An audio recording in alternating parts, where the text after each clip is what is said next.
Karine Jean-Pierre ends press briefing after being pressed in Durham report. Fled the podium. I mean, because she has no, you can't argue with facts.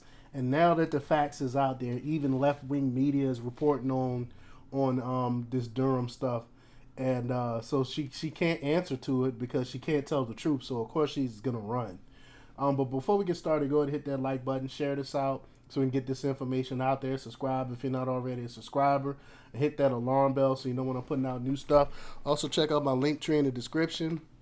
Has a link to my Patreon where I talk about things I can't talk about here. There's also a link to my Instagram and my merch store where I have I Will Not Comply t-shirts. And check out jjthepsychotherapist.com for the latest in news as well. All right, let's talk about this news. Now, I'm going to play the video in a minute. But spokeswoman Karine Jean-Pierre declined to comment from the White House podium Tuesday after Special Counsel John Durham's report on the investigation into Trump-Russia collusion. Durham's 300-page report found that the FBI and Department of Justice, quote, failed to uphold their mission of strict fidelity to the law regarding its investigation into possible Russia collusion with the Trump campaign in 2016. Though the report dropped on Monday, only Real Clear News reporter Philip Wegman referred to Durham's report and asked for a reaction at the White House briefing. So he said, "What is the White House reaction to the special counsel report on how the FBI handled the Trump-era probe?" Wigman asked the press secretary. Jean-Pierre reported, I will leave it to the Department of Justice to speak to that." So let me play that video for you real quick. Let me grab my headphones here. All right. Here we go. Oops, sorry, I have it on mute. 1 second. All right, here we go. What is the White House reaction to Special Counsel Durham's report on how the FBI handled the Trump-Russia probe? I would leave it to the Department of Justice to speak to. Talks often about how he wants the DOJ and FBI to remain independent and above the fray. That report seems to reflect the opposite. Does he agree with Special Counsel Durham that there needs to be wholesale changes at the FBI? Again, that is with the Department of Justice. That's not something that I'm going to speak from the podium. As you just stated in your question, we believe in an independent Department of Justice. That's what the President said when he was running, and that's what the President has said the last 2 years. Thank you so much. I'll see you guys in Japan. What is the White House reaction? And then she haul butts off the podium, of course.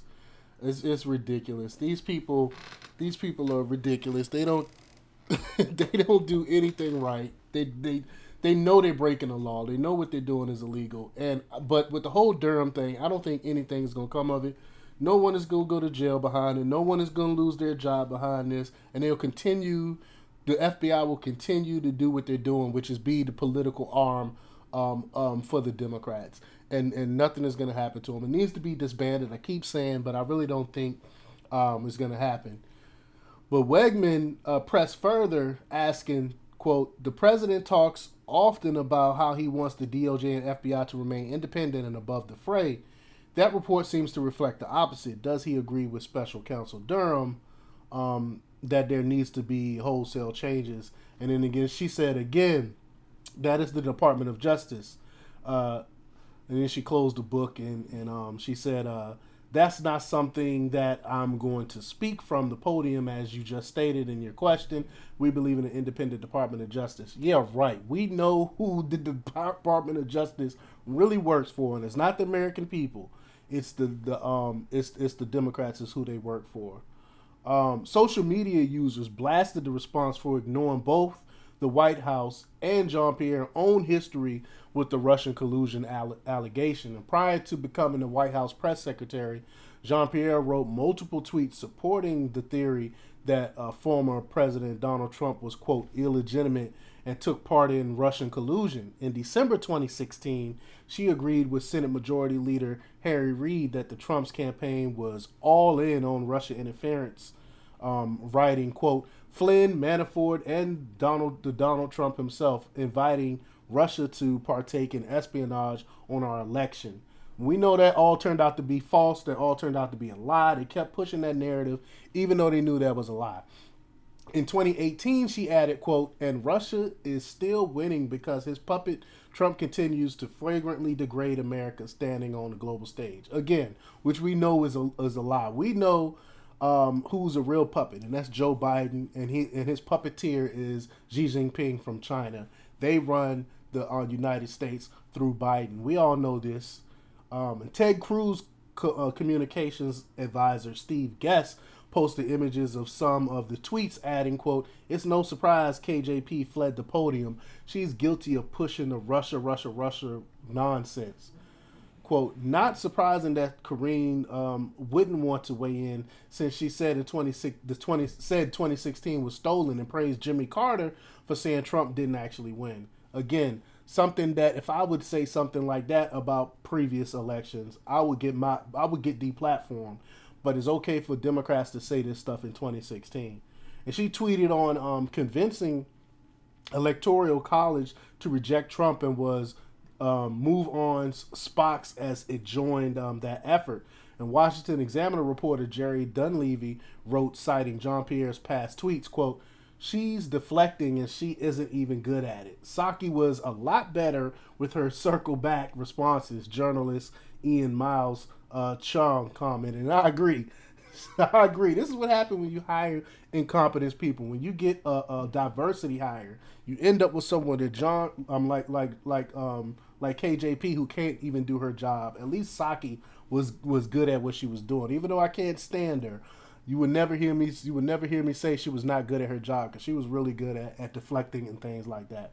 But Fox News contributor Katie Polschlick remarked, quote, Jake Sullivan, who pushed and helped concoct the Russia hoax when he worked for the Clinton campaign in 2016, is Biden's national security advisor, and the White House still punts to the DOJ. Yeah, you got the Fox Garden hen house. I mean, it makes no sense. Quote, he asked for the White House reaction. Just say, we don't have one for you. Newsbusters executive editor Tim Graham joked. Josh Howley, communications director for Abigail Monroe, tweeted, quote, the Mu norms and institutions crowd has nothing to say. Weird. So like everyone's bashing them. And though Durham did not, quote, recommend any wholesale changes to the agency's guidelines and report, his report spotlighted the, quote, lack of analytical rigor, apparent confirmation bias, and an overwillingness to rely on information from individuals connected to political opponents regarding accusations of foreign collusion with Trump. If I was ahead of that report, and I would have wrote, the FBI needs to be disbanded and we need to try something else. I mean, we know that the FBI don't have the Americans' best interests at heart. They are clearly political, and they're one-sided when it comes to almost everything. I mean, look at Hunter Biden. Why is Hunter Biden still walking around free when we know he was literally trafficking women around the country for sex, and he's still walking around the free world? It makes absolutely no sense to me. But let me know what you think. Leave your comments down below. Like, share, subscribe, and check out democrepublics.com for the latest in news. Until next time, peace.